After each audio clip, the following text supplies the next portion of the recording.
سلامونه. امید لرم چې تاسو ټول برو او جوړ یاست او ژوند مو ښه روان وي. د یو نوی ویډیو د یو نوې موضوع سره بیا ستاسو خدمت کې حاضر یم. ملګرو، یو څو کسانو پوښتنه کړې ده. دوی وایي چې موږ بیمه خلاصه شوې ده او بیمه دپاره هم ډمان کړی دی، اوس موږ ډېر وخت وشو زموږ بیمه نه راځي. د دې څه وجوهات کېدلی شي؟ ملګرو، ستاسو بیمه هغه وخت کې حق کېدلی شي یا سیمیو کله چې تاسو غذا خورئ، تاسو کف خورئ او تاسو سپین کار نه کوئ، نو بیا ستاسو حق دی چې تاسو بیمه واخلئ. او هر کله چې تاسو غذا خورئ او تاسو بیمه خلاصه شي او تاسو غواړئ چې بیمه نوې کړئ، نو تاسو به ورسره د کف اتستاسین حتماً لیږئ. که چېرې تاسو تنها دغه فورمه ډکه کړئ بیمه دپاره او دا ولېږئ، نو بیا ستاسو وبښئ ستاسو بیمه نه راځي.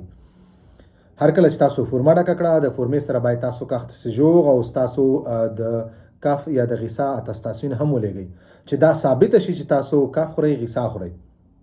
نو که چېرې تاسو دا ونه لګئ، تاسو بیمه نه راځي. اکثرا حالاتو کې داسې شوي دي چې ملګرو صرف او صرف فورمه ډکه کړې ده، فورمه یې لېږلې ده او دوی د کف اتستاسین نه ده لېږلی، نو ځکه ستاسو بیمه نه راځي.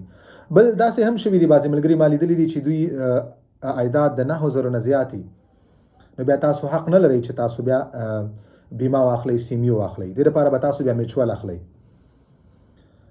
هر کله چې تاسو عایدات یعنی تاسو د کال عایدات چې تاسو څومره تنخواه اخلئ هغه کله د 9000 یا د 9000 نه کمی، نو بیا تاسو سیمیو، تاسو بیمه تاسو حق کېږي چې تاسو واخلئ. ولې که چېرې تاسو د 9000 نه زیات نو بیا تاسو حق نه دی چې تاسو سیمیو واخلئ. نو که هغه ملګري چې د دوی عایدات د 9000 نه زیات او دوی ډمان کړی، نو دوی بیمه نه راځي.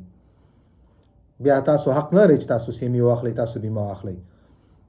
دې لپاره تاسو خپل پاتخون سره چا سره چې کار کوي هغه سره خبره وکړئ او تاسو میچول واخلئ.